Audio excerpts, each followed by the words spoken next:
ನಮಸ್ಕಾರ ಗುರು, extra innings Kannada ಚಾನಲ್ಗೆ ಸ್ವಾಗತ. RCB ವರ್ಸಸ್ SRH IPL ನ ಮೊದಲನೇ ಪಂದ್ಯಕ್ಕೆ ನಮ್ಮ ಚಿನ್ನಸ್ವಾಮಿ ಕ್ರೀಡಾಂಗಣ ಅಂತೂ ಸಜ್ಜಾಗಿದೆ. ಇನ್ನು ನಾನು ನಿನ್ನೆ ವಿಡಿಯೋದಲ್ಲಿ ನಮ್ಮ ಪೇಸ್ ಟ್ರಯೋ ಅಟ್ಯಾಕ್ ಬಗ್ಗೆ ಹೇಳಿದ್ದೆ, ಯಾವ ಒಂದು ಪೇಸ್ ಟ್ರಯೋ ಅಟ್ಯಾಕ್ ಉತ್ತಮವಾಗಿದೆ, ಏನು ಕತೆ ಅಂತ. ಆಮೇಲೆ ಈ ಒಂದು ವಿಡಿಯೋದಲ್ಲಿ RCB ವರ್ಸಸ್ SRH ಇದ್ರ ಬಗ್ಗೆ ಪ್ರಾಪರ್ ಆಗಿ ಪ್ರಿವ್ಯೂ ಮಾಡೋಣ ಅಂತ. ಅಂದ್ರೆ ಪ್ಲೇಯಿಂಗ್ 11 ಏನು, ಸ್ಟಾಟ್ಸ್ ಏನು ಹೇಳುತ್ತೆ, ಮ್ಯಾಚ್ ಅಪ್ಸ್ ಏನು, ಪಿಚ್ ರಿಪೋರ್ಟ್ ಏನು, ಎಲ್ಲ ನೀಟಾಗಿ ಡಿಸ್ಕಸ್ ಮಾಡೋಣ. ಅದಕ್ಕಿಂತ ಮುಂಚೆ ಯಾರ್ಯಾರು ವಿಡಿಯೋ ನೋಡ್ತಿದ್ರ ನಿಮ್ಗೆ ಇಷ್ಟ ಆದ್ರೆ ಪ್ಲೀಸ್ ಲೈಕು, ಶೇರು, ಸಬ್ಸ್ಕ್ರೈಬ್ ಮಾಡಿ, ಆಮೇಲೆ ಹೈಪ್ ಕೂಡ ಮಾಡಿ. ಮೊದಲನೇದಾಗಿ RCB ವರ್ಸಸ್ SRH ಮ್ಯಾಚ್ ನಡೀತಾ ಇರೋದಲ್ಲಿ ಚಿನ್ನಸ್ವಾಮಿ ಸ್ಟೇಡಿಯಂ ಅಲ್ಲಿ 7:15 ಪಂದ್ಯ ಸ್ಟಾರ್ಟ್ ಆಗುತ್ತೆ. ಜಿಯೋ ಹಾಟ್ ಸ್ಟಾರ್ ಅಲ್ಲಿ ನೀವು ನೋಡ್ಬೋದು, ಆಮೇಲೆ ಸ್ಟಾರ್ ಸ್ಪೋರ್ಟ್ಸ್ ಅಲ್ಲೂ ನೀವು ನೋಡ್ಬೋದು ಅಂತ. ಆಮೇಲೆ ಏನಪ್ಪಾ ಅಂತಂದ್ರೆ ಸ್ಟ್ಯಾಟ್ಸ್ಗೆ ಬರೋಣ ಡೈರೆಕ್ಟ್ ಆಗಿ. ಸೊ ಸ್ಟ್ಯಾಟ್ಸ್ ಏನ್ ಹೇಳುತ್ತೆ ಅಂತಂದ್ರೆ ಇಲ್ಲಿವರೆಗೂ RCB versus SRH head to head ನೋಡೋದಾದ್ರೆ ಇಲ್ಲಿವರೆಗೂ 25 ಪಂದ್ಯಗಳ ಆಡಿದೀವಿ. ಅದರಲ್ಲಿ ನಮ್ಮ RCB 11 ಗೆದ್ದಿದ್ದಾರೆ, SRH ಅವರು 13 ಗೆದ್ದಿದ್ದಾರೆ. ಅಂದ್ರೆ ಒಂದು ಪಂದ್ಯ ನೋ ರಿಸಲ್ಟ್ ಅಂತ ಆ ತರ ಆಗಿದೆ. ಇನ್ನು ರೀಸೆಂಟ್ ಆಗಿ ನೋಡೋದಾದ್ರೆ 2025ರಲ್ಲಿ SRH ಅವರು ನಮ್ಮ ಮೇಲೆ ಹಾವಳಿನೇ ಮಾಡಿದ್ರು ಸ್ವಲ್ಪ ಅಂತ. ಅದರಿಂದ ನಮ್ಗೆ ಕಪ್ಪು ಗೆಲ್ಲಕ್ಕೇನು ತೊಂದರೆ ಆಗಿಲ್ಲ, ಬಟ್ ಸ್ಟಿಲ್ 231 ಹೊಡಿತಾರೆ SRH ಅವರು. ಲಕ್ನೋಲ್ಲಿ ಇರುತ್ತೆ ಮ್ಯಾಚು, ಅದರಲ್ಲಿ 231 ಹೊಡಿತಾರೆ ಫಸ್ಟ್ ಬ್ಯಾಟಿಂಗ್ ಮಾಡಿ. ಆಮೇಲೆ ನಮ್ಮವ್ರ RCB ಅವರು 189 ಏನೋ ಅಷ್ಟೇ ಹೊಡಿತಾರೆ. ಸೊ ಒಂಥರ ಅಲ್ಲಿ ಸೋತಿದ್ರು. ಆಮೇಲೆ 2024 ರೀಸೆಂಟ್ಲಿ ನೀವು ನೋಡೋದಾದ್ರೆ ಅದು ಸ್ಪೆಷಲಿ ಬೆಂಗಳೂರಲ್ಲಿತ್ತು ಮ್ಯಾಚು. ಆ ಟೈಮಲ್ಲಿ ಏನಂದ್ರೆ SRH ಅವರು ರಚ್ಗೆದ್ಬಿಟ್ಟು ಹೊಡಿತಾರೆ, ಒಂದು 287 ರನ್ನೇನೋ ಹೊಡಿತಾರೆ. ಅದಕ್ಕೆ ಪ್ರತ್ಯುತ್ತರವಾಗಿ ನಮ್ಮ DK ಅಣ್ಣ ಒಂದು ಹೀರೋಯಿಕ್ಸ್ ನೋಡ್ಬಿಟ್ಟು ಅಂದ್ರೆ ಸೋತ್ವಿ ಆ ಮ್ಯಾಚು, ಬಟ್ ಸ್ಟಿಲ್ 262ವರೆಗೂ ಹೋಗ್ತೀವಿ ನಾವು. ಆ ಥರ ಒಂದು ಕ್ರೇಜಿ ಬ್ಯಾಟಿಂಗ್ ನಡೀತು. ಆಮೇಲೆ ಪಿಚ್ ರಿಪೋರ್ಟ್ ನೋಡೋದಾದ್ರೆ ಎಲ್ರಿಗೂ ಗೊತ್ತಿರಂಗೆ ಇದು ಶಾರ್ಟ್ ಬೌಂಡ್ರೀಸ್ ಇದೆ ಇಲ್ಲೆಲ್ಲ. ಒಂಥರ ದಟ್ ಅಂತ ಅಂದ್ರೆ 6-4 ಎಲ್ಲ ದಡ ಬಡ ಅಂತ ಹೊಡಿಬೋದು ಅಂತ. ಆಮೇಲೆ ಸ್ಪಿನ್ನರ್ಸ್ಗೆ ಜಾಸ್ತಿ ಸ್ಪಿನ್ ಫ್ರೆಂಡ್ಲಿ ಪಿಚ್ ಅಂತೂ ಅಲ್ವೇ ಅಲ್ಲ ಅಂತ ಅನ್ಸುತ್ತೆ, ಯಾಕಂದ್ರೆ ಪೇಸರ್ಸ್ಗೆ ಜಾಸ್ತಿ ವಿಕೆಟ್ಸ್ ಬಿದ್ದಿದೆ ಇಲ್ಲಿ. ಆಮೇಲೆ ಏನಂದ್ರೆ ಇದು ಬ್ಯಾಟಿಂಗ್ ಫ್ರೆಂಡ್ಲಿ ಆಗಿರೋದ್ರಿಂದ ಒಂದು ಹೈ ಸ್ಕೋರಿಂಗ್ ಗೇಮ್ ನೋಡ್ಬೋದು ಅಂತ ಅನಿಸ್ತಾ ಇದೆ. ಒಂಥರ ಅಂದ್ರೆ 200+ ಹೊಡೆದ್ರೆ ಸ್ವಲ್ಪ ಚೆನ್ನಾಗಿರುತ್ತೆ ಅಂತ, ಮಿನಿಮಮ್ ಅಷ್ಟಾದ್ರೂ ಬರಬೇಕು ಅನ್ನೋ ಥರ. ಆಮೇಲೆ ಏನಂದ್ರೆ ಸೆಕೆಂಡ್ ಬ್ಯಾಟಿಂಗ್ ಮಾಡಿದವ್ರಿಗೆ ಇಲ್ಲಿ ತುಂಬಾ ಅಂದ್ರೆ ಒಂಥರ ಯೂಸ್ಫುಲ್ ಆಗಿದೆ ಅಂತ, ಯಾಕಂತಂದ್ರೆ 53% ಏನೋ ಗೆದ್ದಿದ್ದಾರೆ ಸೆಕೆಂಡ್ ಬ್ಯಾಟಿಂಗ್ ಮಾಡಿದವ್ರೆ. ಸೊ ಟಾಸ್ ಕೂಡ ಕ್ರೂಷಿಯಲ್ ಆಗುತ್ತೆ, ಡ್ಯೂ ಕೂಡ ಬರ್ಬೋದು ಅಂತ ಹೇಳ್ತಿದ್ದಾರೆ. ಸೊ ಆ ಒಂದು ನಿಟ್ಟಿನಲ್ಲಿ ಟಾಸ್ ಗೆದ್ಬಿಟ್ಟು ಸೆಕೆಂಡ್ ಬ್ಯಾಟಿಂಗ್ ಯಾರು ತಗೋತಾರೆ ಅವ್ರಿಗೆ ಸ್ವಲ್ಪ ಅಡ್ವಾಂಟೇಜ್ ಅಂತ ನಾನು ಹೇಳ್ತೀನಿ. ಆಮೇಲೆ ಚಿನ್ನಸ್ವಾಮಿಯಲ್ಲಿ ಫಸ್ಟ್ ಬ್ಯಾಟಿಂಗ್ ಎವರೇಜ್ ನೋಡಿದ್ರೆ ನೀವು 169 ಇದೆ, ಸೆಕೆಂಡ್ ಬ್ಯಾಟಿಂಗ್ ನೋಡಿದ್ರೆ 150 ಇದೆ ಎವರೇಜು. ಸೊ ಆ ತರ ನೋಡೋದಾದ್ರೆ ಅಫ್ಕೋರ್ಸ್ ಸ್ವಲ್ಪ ಫಸ್ಟ್ ಬ್ಯಾಟಿಂಗ್ ಮಾಡಿದ್ರೆ ಉತ್ತಮ ಅಂತ ಅನ್ಸುತ್ತೆ, ಇಲ್ಲ ಅಂತಿಲ್ಲ. ಬಟ್ ಆದ್ರೂ ಫಸ್ಟ್ ಬ್ಯಾಟಿಂಗ್ ಮಾಡಿದ್ರು 220 230 ಹೊಡೆದ್ರೆ ಸ್ವಲ್ಪ ನಾವು ಸೇಫರ್ ಸೈಡಲ್ಲಿ ಇರ್ತೀವಿ ಅಂತ ಅನ್ಸುತ್ತೆ. ಇನ್ನು ನೆಕ್ಸ್ಟ್ ಪ್ಲೇಯಿಂಗ್ 11 ಬರೋದಾದ್ರೆ ಫಸ್ಟ್ RCB ಪ್ಲೇಯಿಂಗ್ 11 ನೋಡೋಣ. ಸೊ RCB ಪ್ಲೇಯಿಂಗ್ 11 ಅಲ್ಲಿ ಓಪನರ್ಸ್ ಆಗಿ ನಮ್ಮ ಕಿಂಗ್ ಕೊಹ್ಲಿ, ಆಮೇಲೆ ನಮ್ಮ ಉಪ್ಪಣ್ಣ ಸಾಲ್ಟ್ ಇರ್ತಾರೆ. ಆಮೇಲೆ ನಂಬರ್ 3 ಅಲ್ಲಿ ದೇವದತ್ ಪಡಿಕ್ಕಲ್. ನಮ್ಮ ಪಡಿಕ್ಕಲ್ ಒಳ್ಳೆ ಫಾರ್ಮ್ ಅಲ್ಲಿ ಇದ್ದಾರೆ, ಸೊ ಅದಕ್ಕೆ ವೆಂಕಿ ಅಯ್ಯರ್ ಬದಲು ನಮ್ಮ ಪಡಿಕ್ಕಲ್ನೇ ಆಡಿಸ್ತಾರೆ ಅಂತ ನನ್ಗನ್ಸುತ್ತೆ. ಆಮೇಲೆ ನಂಬರ್ 4 ಅಲ್ಲಿ ರಜತ್ ಪಟಿದಾರ್ ನಮ್ಮ ಕ್ಯಾಪ್ಟನ್. 5 ಅಲ್ಲಂತೂ 5, 6, 7 ಒಂಥರ ಬೇರೆ ಟೀಮಲ್ಲಿ ಯಾವ ಥರನೂ ಈ ಲೆವೆಲ್ಗೆ ಇಲ್ವೇನೋ ಅನ್ನೋ ಥರ ಇದೆ. ಯಾಕಂತಂದ್ರೆ ಈ ಕಡೆ ಟೀಮ್ ಡೇವಿಡ್, ನಮ್ಮ ಡೇವಿಡ್ ಬೈ, ಆಮೇಲೆ ಜಿತೇಶ್ ಶರ್ಮಾ, ಆಮೇಲೆ ರೊಮಾರಿಯೋ ಶೆಫರ್ಡು, ಯಪ್ಪ ಭಯಂಕರ ಬ್ಯಾಟಿಂಗ್ ಇದೆ 5, 6, 7 ಅಂತೂ. ಆಮೇಲೆ 8 ಅಲ್ಲಿ ಕೃಣಾಲ್ ಪಾಂಡ್ಯ ಅಂತೂ ಸ್ಟ್ರೀಟ್ ಸ್ಮಾರ್ಟ್ ಕ್ರಿಕೆಟರ್. ಆಮೇಲೆ ಏನಂದ್ರೆ ನಾವು ಫ್ಲೋಟರ್ ಆಗು ಯೂಸ್ ಮಾಡ್ಬೋದು. ಈಗ ನೀವು ಟಾಪ್ 7 ಅಲ್ಲಿ ನೋಡಿದ್ರೆ ಪಡಿಕಲ್ ಒಬ್ಬರೇ ಲೆಫ್ಟ್ ಹ್ಯಾಂಡರ್ ಕಾಣ್ತಾರೆ. ಸೊ ಕೃಣಾಲ್ ಪಾಂಡ್ಯನ ನೀವು ಯಾವ ಥರ ಬೇಕಾದರೂ ಯೂಸ್ ಮಾಡ್ಬೋದು, 5 ಅಲ್ಲಾದರೂ 6 ಅಲ್ಲಾದರೂ ಅಥವಾ 4 ಅಲ್ಲಾದರೂ ಯೂಸ್ ಮಾಡ್ಬೋದು. ಆ ಥರ ಏನಾದರೂ ಯೂಸ್ ಮಾಡ್ಕೋಬೋದು ನಮ್ಮ ಕೃಣಾಲ್ ಪಾಂಡ್ಯನ ಅಂತ. ಸೊ ನಂಬರ್ 8 ಅಲ್ಲಿ ಕೃಣಾಲ್ ಪಾಂಡ್ಯ. 9 ಅಲ್ಲಿ ಮಂಗೇಶ್ ಯಾದವ್ ಬರ್ತಾರೆ. ಮಂಗೇಶ್ ಯಾದವ್ ಅಂತೂ like to like replacement Yash ದಯಾಲ್ಗೆ. ಆಮೇಲೆ ಬ್ಯಾಟಿಂಗ್ ಕೂಡ ಮಾಡ್ಕೊಡ್ತಾರೆ ಮಂಗೇಶ್ ಯಾದವ್.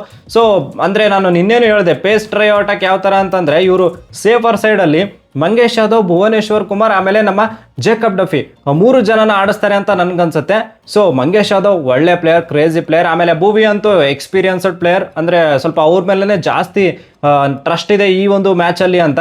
ಆಮೇಲೆ ಏನಂದ್ರೆ ಜೇಕಬ್ ಡಫಿ ಅಣ್ಣನ್ನು ಈ ಒಂದು ಪ್ಲೇಯಿಂಗ್ 11 ಅಲ್ಲಿ ಹಾಕಿದ್ದೀನಿ. ಸೊ ಓವರ್ ಆಲ್ ಆಗಿ ಪ್ಲೇಯಿಂಗ್ 11 ಸಖತ್ತಾಗಿ ಕಾಣಿಸ್ತಾ ಇದೆ. ಆಮೇಲೆ ಇಂಪ್ಯಾಕ್ಟ್ ಪ್ಲೇಯರ್ ಆಗಿ ನಮ್ಮ ಸುಯೇಶ್ ಅಣ್ಣನ ಆಡಿಸ್ತಾ ಇದೀವಿ. ಸುಯೇಶ್ ಅಣ್ಣ ಗೊತ್ತಿರೋದೆ ಸಖತ್ತಾಗಿ ಆಡಿದ್ದಾರೆ, ಸ್ಮ್ಯಾಟಲ್ಲೂ ಚೆನ್ನಾಗಿ ಬಂದಿದೆ.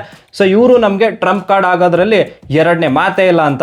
ಆಮೇಲೆ ನೆಕ್ಸ್ಟ್ ಈ ಕಡೆ SRH ಪ್ಲೇಯಿಂಗ್ 11 ನೋಡೋದಾದ್ರೆ ಅವ್ರದ್ದು ಸಖತ್ತಾಗಿದೆ ಗುರು. ಅದು ಸ್ಪೆಷಲಿ ಟಾಪ್ 7 ಅಂತೂ ದಡಬಡ ಹೊಡೆಯುವಂಥ ಪ್ಲೇಯರ್ಸು ಯಾರ್ಯಾರಪ್ಪ ಅಂತಂದ್ರೆ ನಿಮ್ಗೆಲ್ಲ ಗೊತ್ತಿರಂಗೆ ಅಭಿಷೇಕ್ ಶರ್ಮಾ, ಟ್ರೇವಿಸ್ ಹೆಡ್ ಓಪನರ್ಸು.